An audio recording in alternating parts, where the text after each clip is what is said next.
कहा खेसारी लाल यादव का जलवा खत्म हो गया है। मात्र में एक दिन में 7 लाख व्यू है। ऐसा कभी नहीं हुआ।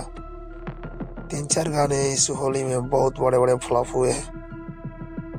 खेसारी लाल यादव के ज्यादातर गाने आते हैं, लेकिन कुछ ही गाने बजते हैं। हमें लगता है खेसारी लाल यादव का धीरे धीरे क्रेज खत्म हो रहा है ज्यादा गाने लाने से। दर्शकों का प्यार किस किस गाने पर मिले, सब तो गाने सुनना ही पड़ेगा ना। जो कटर फैन होते हैं तो सभी गाने सुनते हैं। जो एक दर्शक होते हैं हर कोई गाना नहीं सुनता है, एक ही गाना बजाता है। दोस्तों यदि खेसारी लाल यादव का फैन है तो वह चैनल को सब्सक्राइब कर दे और लाइक शेयर जरूर कर दे।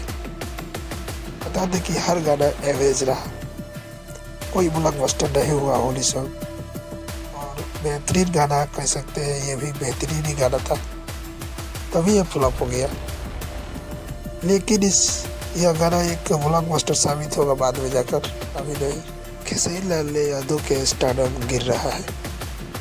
हमें लगता है ज़्यादा गाने लाने से उनका स्टारडम गिर रहा है, या छोटे छोटे कंपनियों के दे रहे हैं गाने। हम लोग चाहते हैं कि बड़े बड़े कंपनियों से आए गाना, ब्लॉकबस्टर आए गाना।